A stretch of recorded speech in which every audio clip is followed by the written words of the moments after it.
Scandalous Voices, and we are honored to have with us a really illustrious panel of people from the Washington Post, Associated Press, the Published Dispatch, and New Reviews to speak with us about kind of speaking truth to power. That's my own subtitle. They're calling it something else. Well, I'm calling it that. Right? And what do we do with false rhetoric in the news media? How do we handle that? And the way this is going to go is Sally Crane has agreed to be our moderator. Sally was local. She's still, I think, local. Almost local. I'm getting the big hugs.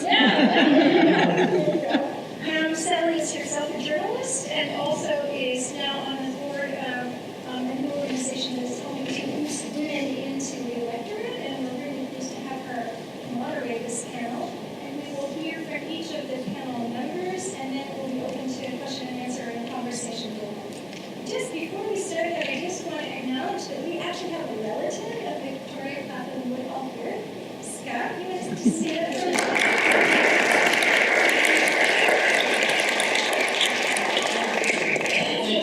Such a pleasure. And his partner, Emily, who's here with him tonight, and also Ann Louder, who's the director of Robbins Hunter Museum.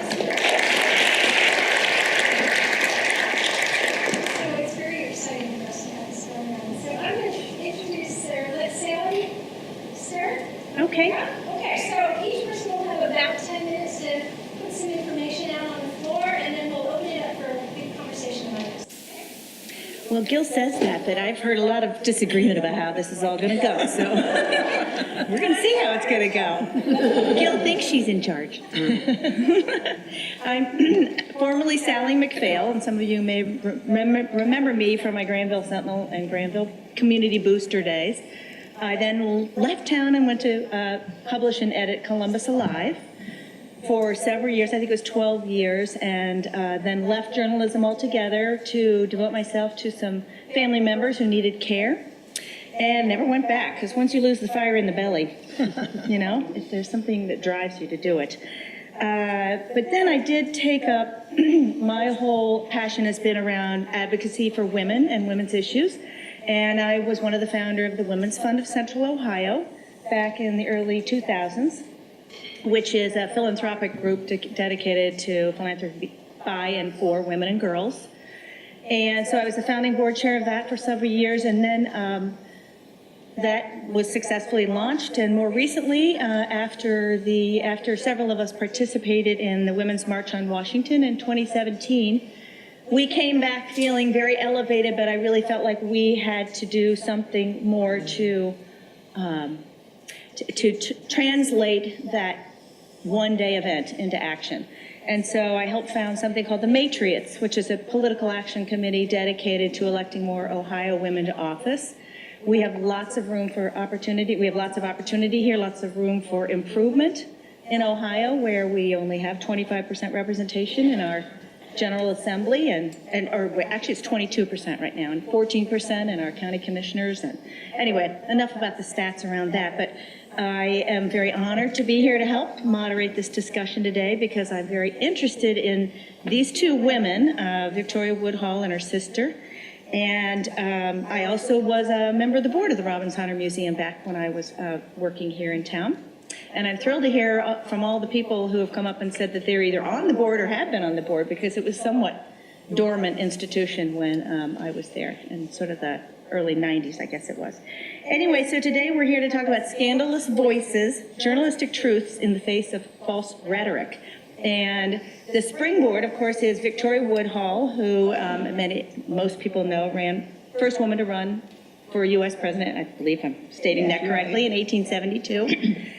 So we have some experts here on that subject, but also to sort of broaden our scope to include journalistic ethics and being able to speak truth to power and some of the people doing that. So I'm going to hand off now to Moira. Please introduce yourself. Okay. It's gone again. I'm sorry. Excuse me. I'm the author of The Scarlet Sisters, which was the two sisters, and I give Tenny Claflin her due in this book. I think she was long lost, because not only was she sort of the person who backed up her sister Victoria, Victoria went into practically nervous breakdowns after they had been jailed, which I will get to later, but she was funny, she was witty, and they both spoke unbelievably outspoken in their speeches and in their weekly, which was unbelievable. I started reading and I couldn't believe that two women had written this weekly in 1871. Anyway, it's called Sex, Suffrage, and Scandal in the Gilded Age. Those are the three best things. And it's been optioned for a mini-series, but God knows, you know how Hollywood works, which is not very well. Anyway, I was also a journalist for many, many years with the Washington Post. Ben Bradley hired me, and it was the golden era of investigative and representative journalism, where you would follow people's lives and find out who they really were, get the background story. I covered 5 presidential campaigns and wrote the Watergate criminal profiles that went along with Carl and Bob's coverage. And I wrote 5 books, and one of them was a classic called Long Time Passing, Vietnam and the Haunted Generation. I always skipped around because all I cared about was the human story, and the human story can be found in so many different titles, so I never stayed with just one thing. Now, all the reviews of this book surprised me because they kept saying, this is so timely. This is a book about women 150 years ago. And I was so glad that people picked up on that, because they were so avant-garde that you cannot even imagine who they were. I always said during the last campaign that they were a combination of Hillary Clinton, the Kardashians, and a little bit of Bernie Sanders, because they were able to be unbelievable press for their own selves. They just knew how to do it. But anyway, today, just this week, I said after many decades in journalism, I witnessed what I thought was a sea change. The Pulitzer Prize Awards, which is the most prestigious award, emphasized a major shift in attitude toward women and journalism, pointing out the winners of the sexual harassment stories, the exposés of the subject in the New York Times, Washington Post, and the New Yorker. And this surpassed even the international and national reporting on Trump and the war and everything else. Now, you can't imagine this, but when I first started in the business, I was graduated from Michigan State University, and I thought we had a daily, and I was working on it, and I thought I was doing fine. So I went to Detroit to look for a job at the Free Press, and the editor said, well, I'm sorry, we don't have any openings in the women's room. And I said, I wasn't in the women's page. And I said, I wasn't considering the women's page. And he said, we don't have any women in the city room, eyes wide. So I took a job running copy where 2 guys with lesser credentials got hired. In 1960, I was the only woman covering the Indianapolis 500. I could not get in the press box. I could not get in Gasoline Alley. I could not get anywhere. And one of the guys said, "How much does your editor hate you?" And then in 1969, I tried to cover the Mets for the Washington Post when they had this fabulous win that no one thought they could possibly win. And again, I couldn't get into the press box. And one of these old grumpy guys said, "Oh, the next thing you girls are going to want to do is go into the locker room." And I said, "We don't want to use the urinals, we just want to use the typewriters." And that got an awful lot of play. And Red Smith, the Pulitzer Prize-winning columnist, wrote a column saying, when are we going to stop this silly business? Well, segue several years, and my darling daughter became a 3-time Emmy Award-winning producer for ESPN. And she was in the locker rooms, like a lot of women, and they were so assaulted. The guys, the athletes would drop their towels and, just make it very difficult. And they persisted, and my daughter said, I got to the point where I'd say, "Oh, little boys, put your towels on," And then it forced something real, and this is what I want to talk about in the women's movement. Even if you don't think you're doing something at the time, it forced everybody to come out, dressed, sit down, and have press conferences, because how could you have a woman for a sports thing like ESPN and not be able to get the same story that the men could? And it wasn't just some little thing with women. And I got very involved and covered the 1970s women's movement. But so now back to the sisters, because when I read this today, or this week, about the Pulitzer Prize, I want you to listen to what Tenney said on the subject 150 years ago, on the double standard. You never hear a man being called a prostitute, even the President of the United States. Yes, she did say that. I didn't make that up. A governor of the state and a pastor of the most popular church, or president of the most reliable bank, may constantly practice all the debauchery known to sensualism, and by virtue of his sex be protected and respected.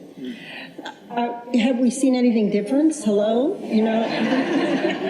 And on sexual harassment, which we have all been familiar with today, the women in the military faced it, the women who spoke out against predators like Weinstein and Trump were all ridiculed for who they were. And so here's what she said about not being believed and the barrage of attacks on women who attempt to speak out. Put a woman on trial for anything. It is considered a legitimate part of a defense to make the most searching inquiry into her sexual morality, and the decision generally turns upon the proof advanced in that regard. So if you're Stormy Daniels, what do? You get a barrage of people saying, well, she's a porn star, and the other women who had no such problems were all being intimated to be, asking for it, all the cliches that used to be done. And one of my friends said, well, I didn't really think much of Stormy Daniels. I said, she's a porn star. She's not Eleanor Roosevelt. She's at least making a point. Anyway, so very quickly, because I know I don't have that much time, I'm going to try to give you the monarch notes on the sisters. Many of you may know about them. Of course, they were living in Homer, but their father was a snake oil salesman who practiced all kinds of wrong things, including the alleged torching of his insurance, his gristmill to get the insurance, and they were sort of run out of the rail in Homer. The sisters were forced into fake fortune telling. Tenny is 7 years younger than her sister. She had the brunt of it when her sister went away to get married, but they both climbed out of the most bottom level of what is an extremely stratosphered Victorian era, where if you were down here and you had no money and you were poverty and you were nothing to exist, first of all, no women had power. It was the men and the husbands and fathers owned the women. They had no legal rights for almost anything in 1870 when they started. So the sisters climbed out, and they became famous and infamous all over the world. And the first, most pivotal thing they did, which people have to remember, it has nothing to do with Victoria's run for president, only that she put that on the end of it, but they became the first women to own a stock brokerage firm anywhere on Wall Street in 1870, not to be repeated for 100 years. They did this by all kinds of wiles. I mentioned the Kardashian sort of thing, but they ended up becoming, Tenny became the girlfriend of the richest man in America, Cornelius Vanderbilt, and he bankrolled them for this. And he also believed in spiritualism, and Victoria kept insisting that she could talk to his very late mother while he was enjoying her very lively sister. So life went on, and they really became famous, and they had the money, and their argument was we needed the money to do the things we wanted to do. And they started the Weekly. Victoria also was the first woman to speak before any committee. It was the Judiciary Committee of Congress, and she argued that because there was no gender, and this is interesting, in the Constitution or in the amendments, it said citizens and it said persons, and it never said anything. So she said, we don't need the 16th Amendment, we can just make it women should get the vote just because we're citizens. And she argued this against, and one of the legislators said, Madam, you are not a citizen. And she said, if I'm not a citizen, what am I? And he said, you are a woman. So 50 more years before women got the vote. But she was always pushing, and as was Tenny, on every kind of hypocrisy that moved, which was a lot in the Victorian era. The corruption of the robber barons, the business with Henry Ward Beecher. They finally exposed his adulterous affair, and Victoria, who was they were almost as reckless as they were courageous, said, I have on good authority that he speaks to 16 of his mistresses every Sunday from the pulpit. And so they fought everything, and they were for every kind of women's rights that we still are fighting for. Equal pay for equal work. Co-ed education in grade schools is still a problem in some religious areas. Women having the right to choose whether they marry or not. In those days, free love, which everybody made fun of because they were talking about it, didn't mean just that you could have sex with whomever you wanted. It meant that you didn't have to follow the horrible draconian divorce laws, which left women without children if they tried to get them, all kinds of things because the man owned the world. And so they became spokesperson on every conceivable issue that involved women. And that's why it's considered so timely. And now if you want any more on the sisters, I'll be happy to answer any questions, but I do want to say that I have some things to say about the press today and what's really quite bad about it when I get my chance to talk about it, if you ask me. It's, here we are. But one of the things I do want to say is that television, and first of all, the newspapers as well, just gave Donald Trump enormous billions of dollars in free publicity because he was this unusual person who came into the campaign. If you had had another member who was opening a golf course in Scotland, it would not have been covered, but because it was Trump, he's a mastermind at this kind of orchestration, everybody went and covered it. And finally, now, and they're getting awards for it, the New York Times and the Washington Post woke up and started writing very strong pieces about what's going on. But we're stuck with a television world. I'm old enough, God knows, to know the really wonderful people who actually covered news.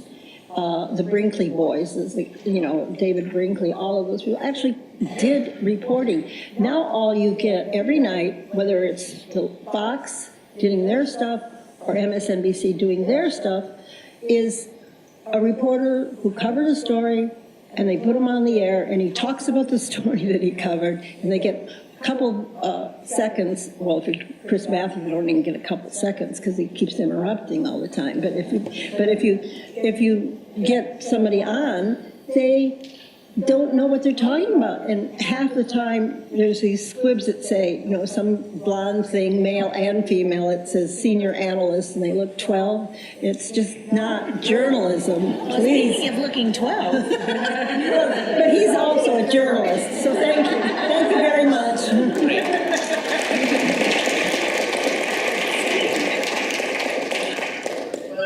Look, first of all, first thing I should say is anytime you have a group of 6 people. Oh, this is Max, by the way. Oh, yeah, in case you Max. were wondering which one he Max is in the Hamilton. book. Yeah. But look, the one man at the table always tries to talk the longest, so I want everyone in the audience to sort of like wave something and start going on to it, okay? But look, I mean, I think if Victoria were alive today, she was a stockbroker and she was a publisher. I think that what she'd be interested in writing about is Wall Street, because it seems to me that she was fascinated by power and money, and the reason that I'm a Wall Street reporter is because Wall Street has managed to accrue so much power and money since the financial crisis, which is about the time I started writing about the big banks. They've only gotten much bigger. So I thought that maybe what I'd do today is I'd give you a sense of how I became a Wall Street reporter, and I'll tell you about what I do at Bloomberg News and Business Week. And I think that there's a kinship in a way to Victoria. Although I have to say, earlier tonight I was talking with experts of Victoria Woodhull's story, and apparently on Wall Street she was like breaking securities laws. Did you people know that? That's what I found out tonight. Have you heard that? Who said that? I got it from an extremely good source. Oh, go closer, sorry. I'll just put my mouth very close to the microphone. So I graduated from college in 2006, which in a way was a very different world. And I joined a newspaper right when I graduated called The New York Observer. And the month that I was hired, a young guy, almost my age, bought the newspaper. And his name was Jared Kushner. And so I worked with Jared for about 5 years. I can tell you, I guess this is on the record, but I'll tell you on the record, he's extremely boring. Just about the most vanilla person I can imagine. So whenever I look up in the TV and I see him involved in these issues of great global concern, it still just absolutely boggles my mind. But the New York Observer was an amazing paper, and it was amazing because of a man named Peter Kaplan, who has since passed away. And Peter, in a way, the more I've learned about Victoria, reminds me of Peter. Peter sort of preached to the mostly young staff of the New York Observer that New York City was like a kingdom. And it had its kings and queens and princesses and courtroom jesters and knaves, and the princes were sleeping with their aunts, and everyone was feuding. And it was up to us as journalists writing about New York City to understand sort of the kingdom of real estate, and the kingdom of politics, and the kingdom of media. And he used to talk about that if you could understand those things, you would understand New York City, and if you understood that, you would understand power throughout the United States. And this sounds boring, but the job that I had was writing about residential real estate in New York City, which, sounds unsexy compared to all the other things, but it was fantastic. And it was fantastic because people were getting so rich and spending so much money on real estate that for the first time ever, some young hedge fund manager was spending $20 million on an apartment, and it had never happened before in history. And then suddenly someone would spend $30 million on a townhouse, and then $40 million on a townhouse. So I was documenting this era in New York City that no one had ever really seen before, and it was, of course, in retrospect, a bubble. And as soon as that bubble burst in 2008, the New York Observer didn't have a Wall Street reporter, and I was sort of the closest person to writing about Wall Street because in a way, I was writing about this group of people, these financiers. I was just writing about how they spent their money on stupidly huge real estate, not how they made their money, which is on Wall Street. And for the past 10 years, that's what I've been doing. And what I write about now for Bloomberg News and Business Week is a corner of American capitalism that, first of all, number one, almost tore everything down in the United States and globally. I mean, the financial crisis would have been much worse than it was if it hadn't been for taxpayer bailouts in September of 2008. Well, the amazing thing about being a Wall Street reporter in this area is that the banks have only gotten bigger since that happened. And they've become more concentrated. And, so many crazy things are happening now in this era that it almost goes without notice that last week, JP Morgan reported the highest profits ever. And it's not just the highest profits at JP Morgan ever. It's the highest profits of any company on Wall Street in history. I think they are the most profitable bank in the history of America. No company has ever been more profitable. Bank of America just had its most profitable quarter. Goldman Sachs just had its best quarter trading. One exception is Wells Fargo, because they keep opening fake bank accounts in your name and getting in trouble. They've really, it's been terrible. But what I'm particularly interested in as a reporter isn't what happened in the stock market today. What I write about is the people who have power on Wall Street, and sort of as a side effect of that, I write about really Wall Street culture. And one thing that's so remarkable to learn about as I read about Victoria's life is I've been with my colleagues writing a lot about who runs Wall Street, and the answer is, you people definitely don't need me to tell you this, it's white men. White men run all of Wall Street, everywhere. There is no woman. No woman has ever run a major Wall Street bank, ever. And I spent a long time trying to get data on black people in banking. And we found two things once we got the data. Number one, this one surprise interview, the numbers were terrible. There were almost no black people on Wall Street in positions of power. But the second and more surprising thing is that when you followed the numbers over the years, it's getting worse. Wall Street is getting less diverse when it comes to African American people. And the amazing thing about women is that Wall Street banks will tell you that everything is great, that they love diversity, they're diverse, they celebrate women, they have great maternal leave policies. But what you find out, though, it's just remarkable. Women on Wall Street are paid something like 44 cents for every dollar that men take in. And we only know that because of the UK. The UK just came out with new laws saying that basically you kind of have to tell us. And it's just, I guess if Victoria were here, she would be probably extremely pissed that things are no better. It's just really, actually when I found out that she was a stockbroker, I almost literally didn't believe it, because I thought that there were just no women stockbrokers at all anywhere. Saying it was a first and last for 100 years for all. A woman didn't have a seat on the New York Stock Exchange until the 1969. Unbelievable. Muriel Siebert, I think. Yeah. But it's hardly better. So, in a way, it's. I mean, I hope this doesn't sound cynical, but in a way it just makes it so much fun to write about Wall Street culture, because they have so much power, so many bad things happen all the time, and the culture it just has nowhere to go but to get better from this. And I think that we're probably, thanks to the rise of the Me Too movement, which, by the way, has not touched Wall Street at all. The Wall Street banks have practically been immune to it, right? I mean, I'm sure in academia, in government, in entertainment, you're all watching these powerful men get sort of felled by their extremely shitty behavior.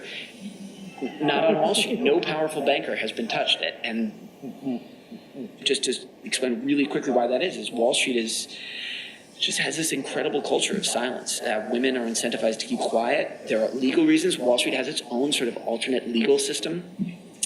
But I think the next few years are going to be amazing, and it's a time when, speaking truth to power, I mean, of all the places that we need to right now in the United States, politics is one of them.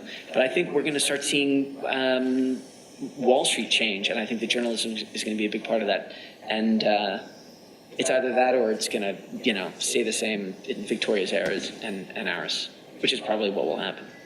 No, I don't think so. But. So Mary and Joy. There's more misogyny in journalism, though, right? That's right. Everything's fine. Hi, I'm Julie Kersmith. I've been at the Associated Press in Columbus for about 10 years. I'm the State House correspondent there, and I cover politics, government, and before that I was at the Plain Dealer. I worked at the Albany, New York Times Union, and also at the Orlando Sentinel, so I've sort of seen the wire service side, the newspaper side for many years. And interestingly enough, I came upon Victoria through an internet or social media meme. And she was being promoted. This came across my Facebook page from a friend in 2016, and it was a slam on the news media. It was like, they're all saying Hillary is the first woman who ever ran, and it wasn't. It was Victoria Woodhull, and she's from Ohio. And I'm thinking, well, I'm an Ohio political reporter. I need to know about her. What was interesting, though, was, of course, it was being used as a slam, which we're now seeing has been this pattern for the last 2 years.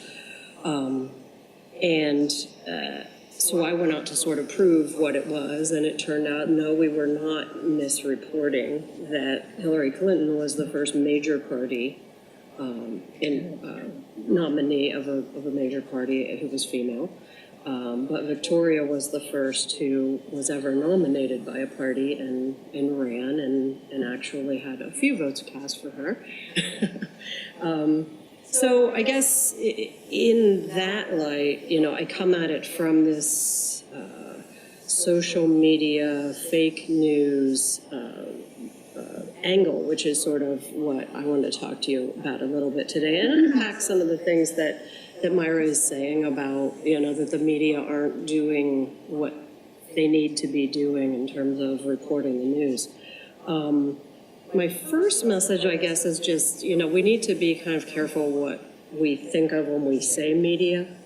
I work for a wire service I consider to be quite reputable, and we are objective. We do due diligence. We try to tell the truth. We're also subject to libel laws, which when you think about what's going on now in the world of media, social media, memes and posts, Russian bots, bloggers and so forth, they're not the press, they're not the First Amendment necessarily, third estate that you think of all the time. And I think that you have to be very careful to distinguish between the media that are doing reputable journalism. And I call that the person who is in the room at that meeting, looking at that document, interviewing that person, somebody who's actually reporting the news, and also someone who has an interest in telling you the facts about something without bias, or with balance, I should say. Because I also think you have to be a little bit careful when you talk about bias.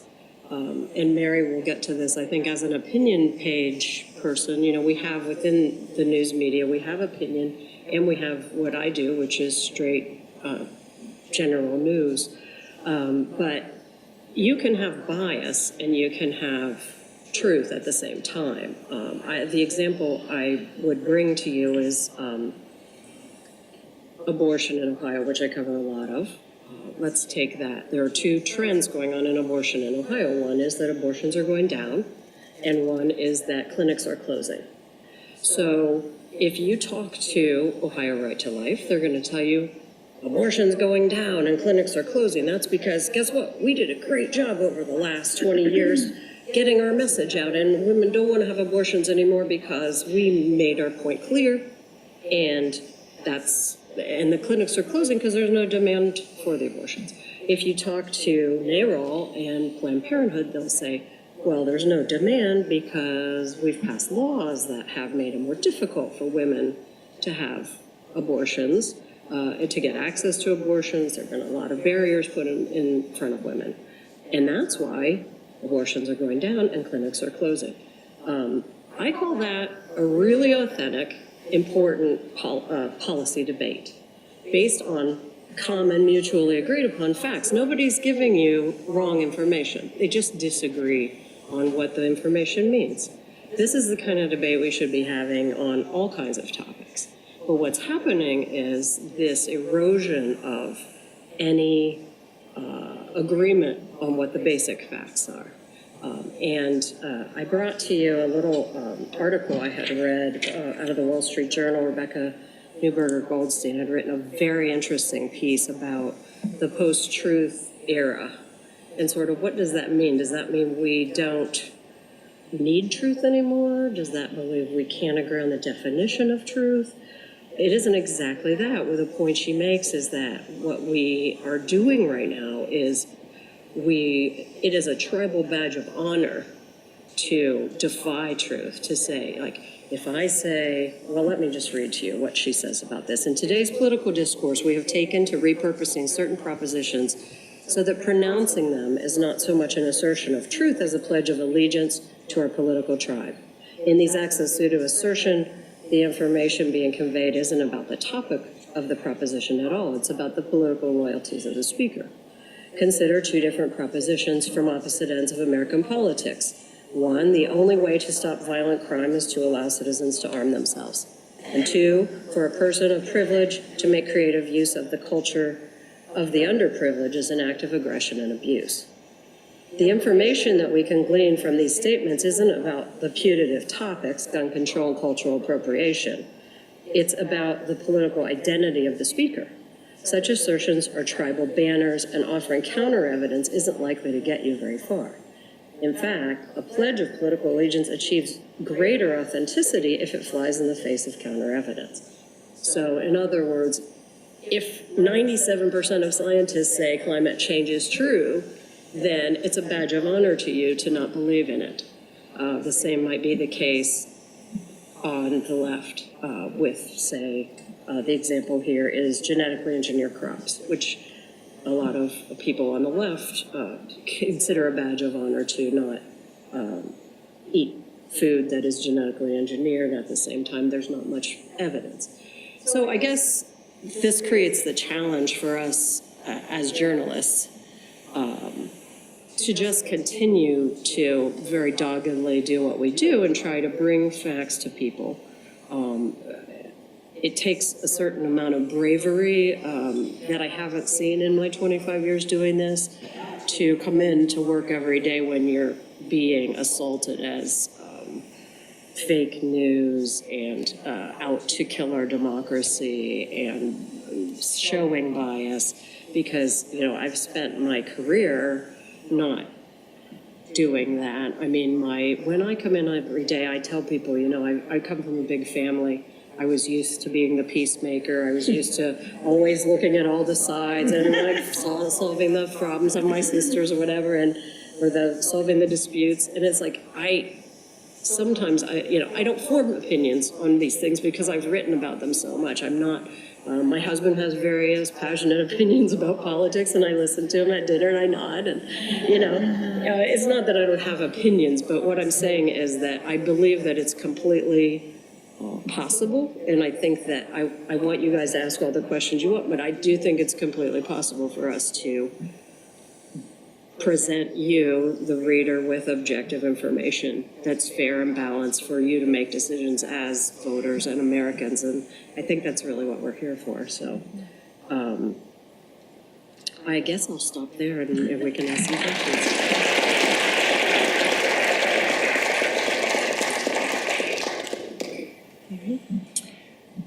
Hi. So last, hopefully not least, but these guys are a hard act to follow.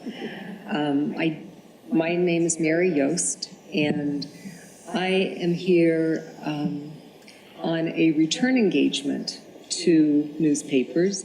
So Sally left, was in journalism for a while, and lost the fire in the belly. I guess I didn't lose it. I just had a little bit of a hiatus for about 20 years. So they still get back in. You can go back. I'm here to represent that. So I started out in journalism back in the 1970s when I was still a student at Ohio State and had an internship at the Dispatch. And it was a glorious time to be a new journalist. It was, the days of Woodward and Bernstein, and we were so empowered. I always thought, wow, I was pretty smart to get into journalism before all of that developed, because then the, journalism schools were just, ballooning with lots more people who wanted to get into that powerful field. And so I was at the Dispatch for about 19 years and had an opportunity to switch careers. I got recruited away and I went to the Ohio Hospital Association, So, I used my journalistic skills there in media relations and public relations and communications, all those kinds of things. And that was a great opportunity to learn a lot about healthcare and to watch a lot of healthcare reform develop and all of the hospital systems be formed. I mean, Licking Memorial is one of the few remaining independent hospitals in the state. So just a really interesting field. But as things go, we had a restructuring under a new CEO, and I had an opportunity to find another career. So that was my opportunity to go back to journalism in magazine journalism at Columbus CEO magazine, which is now a sister publication to Columbus Alive. It's so funny how those things kind of, come back together.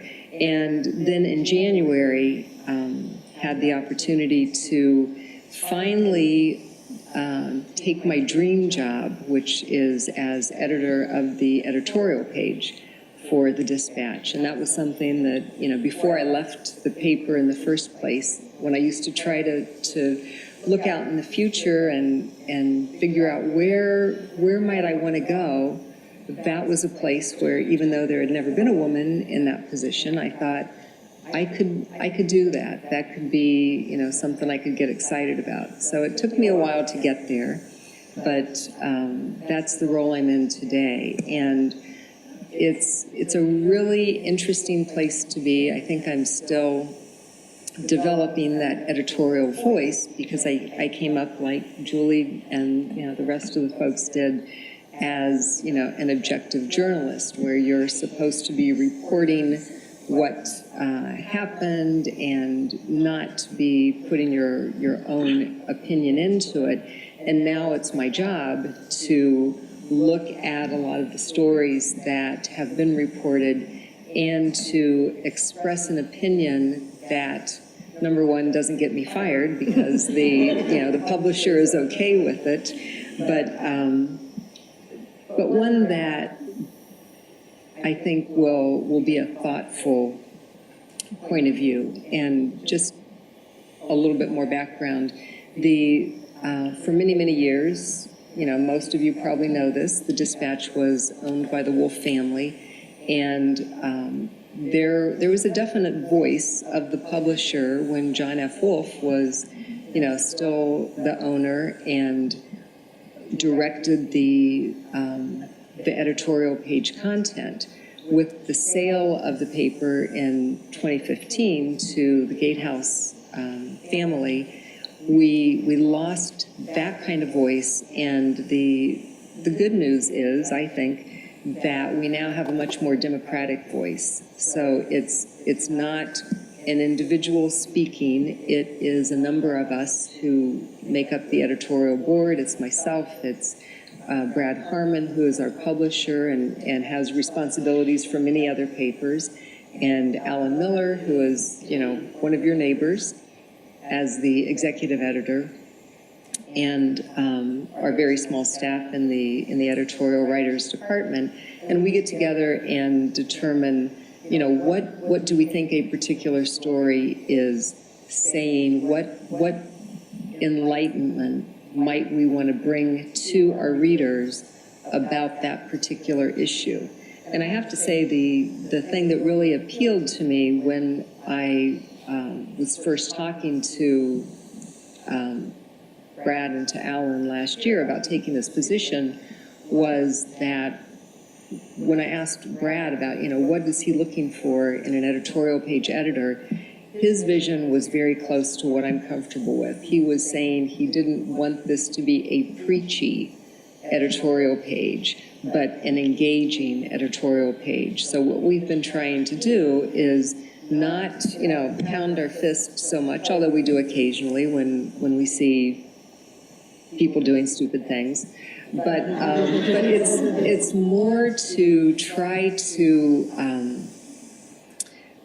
prod the community, to encourage conversation, to encourage discussion, and to also try to appeal to the younger readers who are going to be coming along and accessing their media more on their devices. You know, they're not picking up the paper as much as, you know, hopefully most of you are, but you know, they're looking at the news on Facebook and on Twitter, and I don't quite get that myself, but those are the media that we are trying to be more and more active on. So it's a very opinionated world out there, and I'm seeing that more than I ever realized with the letters that we get, with the emails that I get. I've already got a few regulars who tell me every day how awful we are. But I was forewarned, so I don't take that personally. And it's just a little crazy the way that some people perceive what we're doing out there. One email that I brought in, it was sent as a letter to the editor, but I thought this is kind of, just to give you a little bit of an idea of my world. One of the things that we did in the past few weeks was to redesign our pages so that on Sundays, our editorials used to be buried in a section called Insight. We now have the cover of that section. It's called The Conversation, and that's what we're trying to foster, is conversation with the community. And then the science pages, which still comprise 2 pages of that section, are toward the back. They used to be more toward the front.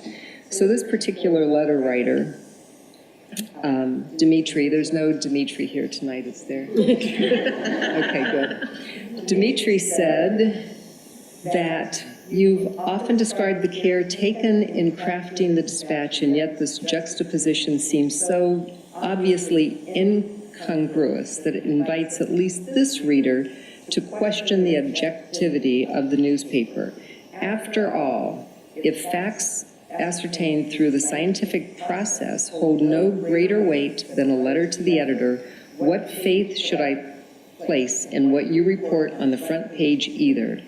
Be careful how you represent science. Nothing less than your credibility as a dealer in truth is on the line. So we know we can't make everybody happy. So there are no swear words. Right, there weren't. Maybe he's a Russian bot. He left his address. I've got his phone number too. But I do think that we, when I started in journalism, it was in a really exciting time. I think that we have a huge opportunity right now because there are so many people who are focused on the media. I think it's okay if they question what we're doing, because, I would rather have a questioning reader than somebody who is just passively taking whatever we say and not questioning it. So yes, it's tough, but I've got a lot of faith that we're going to end up in a good place. I think that's a great segue. Questions, but I'd like to kick off by sort of asking something for everybody to weigh in on. As we talk about what is the media and what our sources and who actually should be having the platform to speak and so on, we're hearing a lot about the White House, and there's 2 sources in the White House, and one is President Trump, who apparently gets everything through the lens of what he sees on television, conservative media, and then there are the leaks, right, from people who have access to grind. And how do we as journalists sort of sort through that? And I just think that's an example. Go ahead. I'm sorry. Sorry. I think leaks, first of all, they're part and parcel of journalism. The best ones are ones that push forward a real story that needs to be told, which is, I think, what's happening in the White House. However, I wrote a book called All Governments Lie, and it's a book that's about the media and government in the 20th century.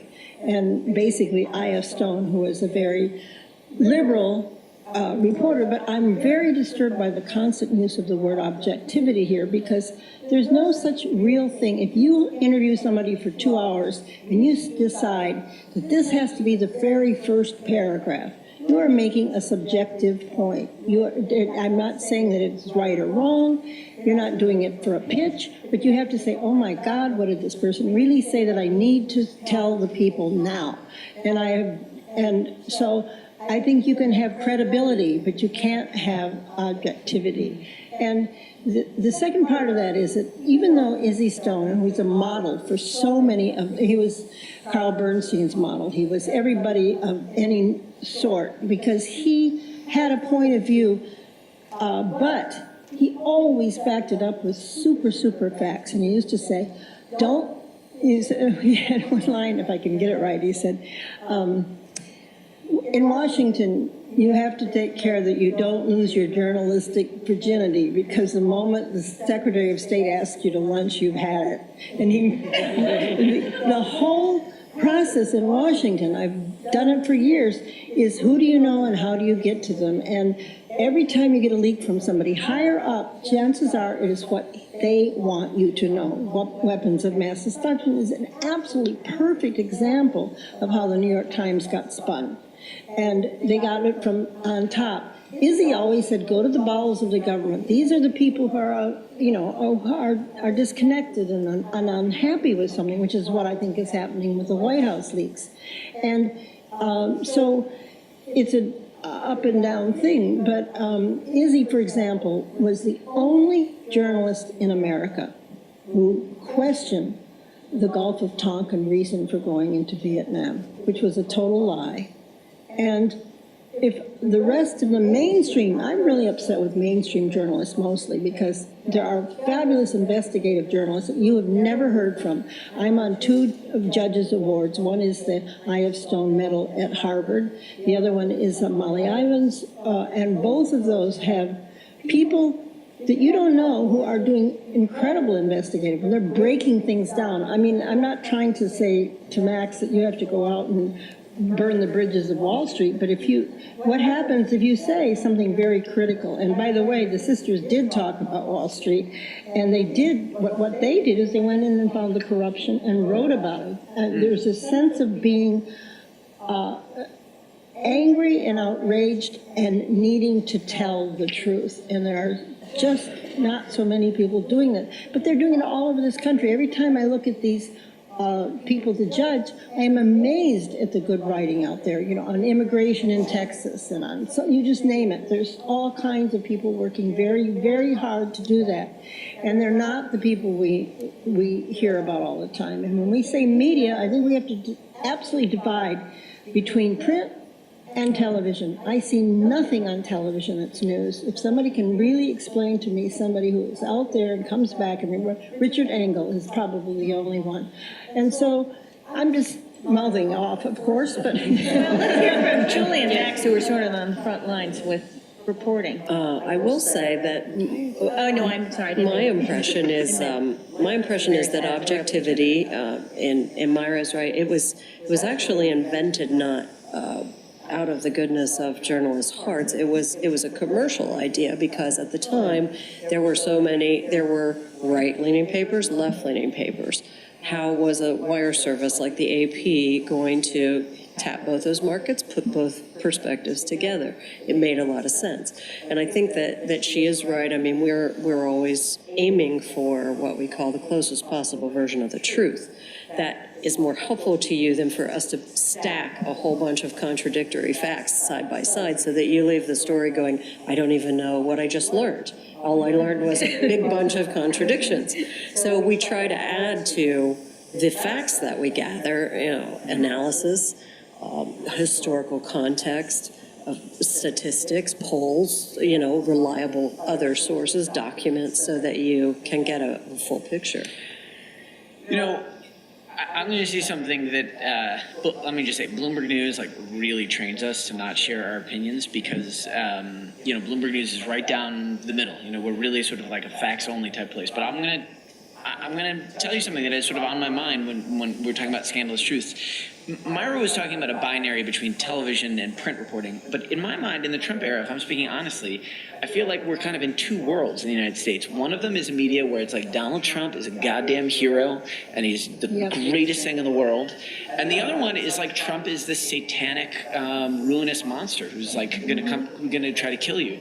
And I think that Which is the extremism we find in politics now. absolutely, but I have to say, I'm going to use the New Yorker as a bad example here, but although if I had to pick one publication that I worship, it would be the New Yorker, so it's easy for me to beat up on it. But there was a story a few days ago that said, this is the beginning of the end of Trump's presidency.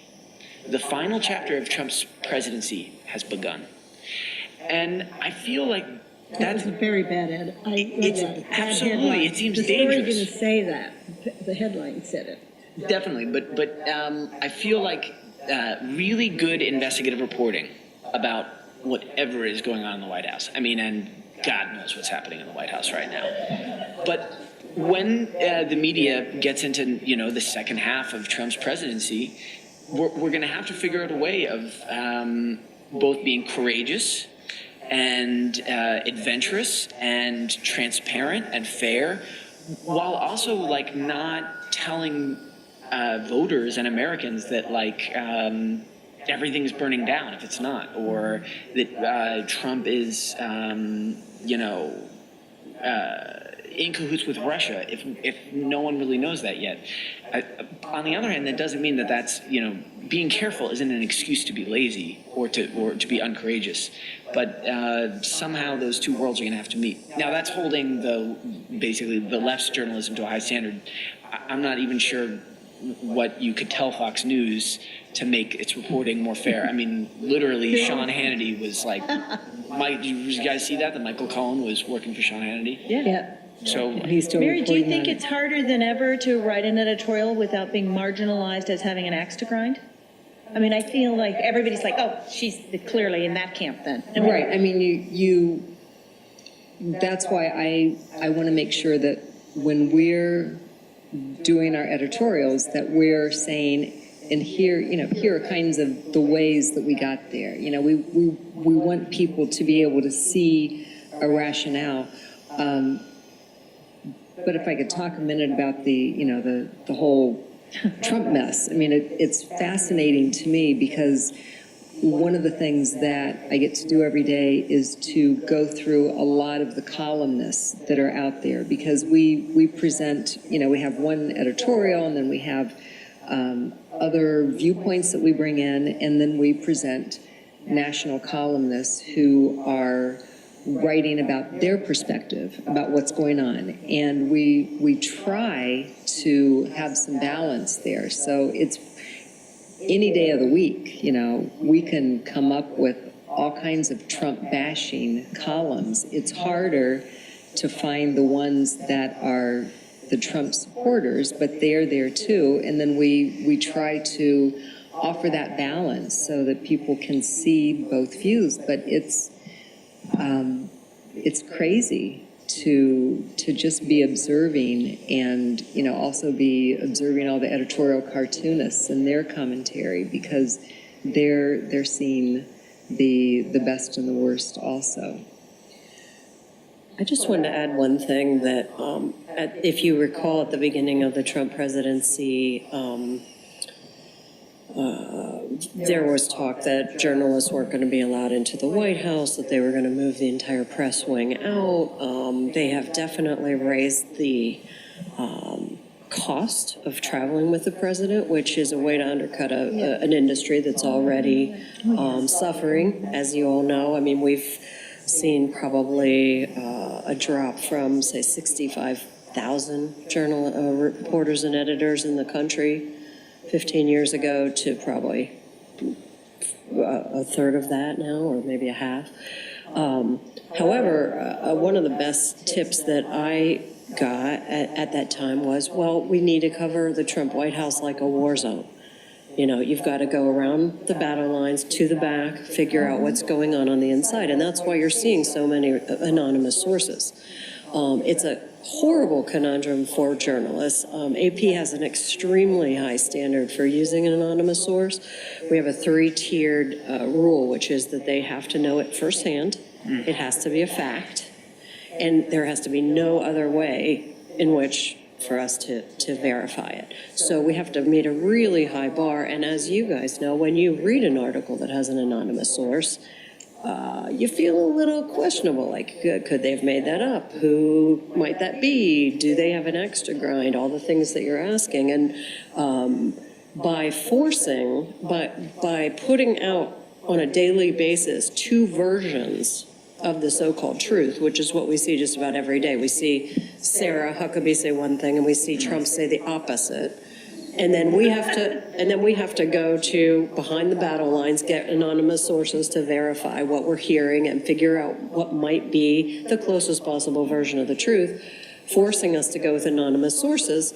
To me, that is part of this whole circle of how you begin to degrade the public trust in a very important institution, which is the press. The scary thing, though, it does seem to be that sometimes it seems that Trump and people like Sanders are purposefully undermining the status of the press so that there will be no one left to call them out when, things really start falling apart, which is a very scary feeling. The idea that you would call something that you don't like fake news is the kind of thing that we're now seeing dictators do in other parts of the world. It is frightening, but that only makes it more important that we get our facts right. If I can add something, I've never seen in all my years of journalism quite the kowtowing of Fox News. I mean, it is truly like Pravda or TASS. They are the state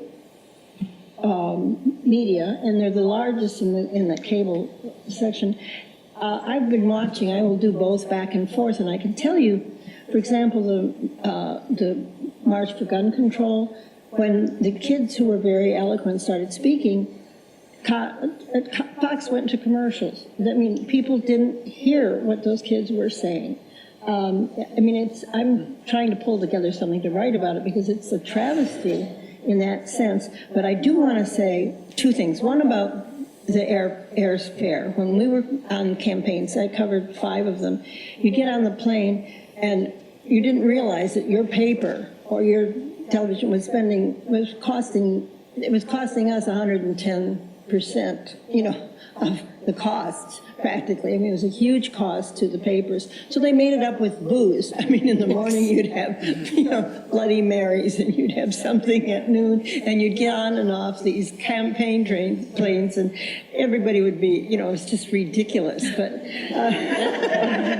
but when you mentioned Sean Hannity, I have to tell you that as bad as that kind of non-journalism, which is to be, part and parcel of the government, is that this has been going on. Washington is one of the worst places for coziness between government and the press. I mean, Chris Matthews cannot get through a sentence without saying, my friend so-and-so. I mean, he's supposed to be writing and talking about those people, not my friend. It's like you need an adversarial role. And everybody who's maybe my age and older might remember Walter Lippmann, who was considered the great sage of not liberal, but just journalism, and he had a column and everything. He wrote speeches for presidents. He told them what to say. He was in and out, just like a revolving door, the same way. And only what happened to him is when he went against the war, and Lyndon Johnson went against him, and he was stricken. He said, "You mean I'm not this kingmaker I thought I was?" And so, this pull of wanting to be part of the people who are doing things has really paid a toll on American journalists. I mean, the good ones can resist, but most of them have a hard time resisting that flattery. As soon as they call you by your first name, you're sunk. You think, oh, they really know me. And now you've got the tweets, which is another form of fake familiarization. And it's. I mean, I'm quite struck with not really knowing where we're going. Go ahead, do you want to have something to I add? did just have one more thing, which is true, that we have this, I cover politicians a lot, and it is true that I will have a situation where I might know something negative about someone and I need to confront them about it and write a story. But if I do, the next time I need to talk to John Kasich or the Speaker of the House or the Senate President, they're not going to return my phone call. So walking that line every day and writing the tough story and getting that information out and keeping that access. And what I think we've seen is a lot of, there's access journalism, and then, which is, I'm the best friend of John Kasich, like say when he ran for president. The outlets that could tell you, what's he going to wear today, who's he going to be, who's he going to hire, what's his speech going to say. That was one type of journalism. That was not investigative journalism, because if they did anything negative, they wouldn't get the tip that would get them on Twitter. So I think we're seeing a division happening between the journalists who are trying to be out there all the time with access, and then those of us who are trying to do things that are going to offend people. Mm-hmm. Called stenographers. The actress access. Open it up to questions from the audience.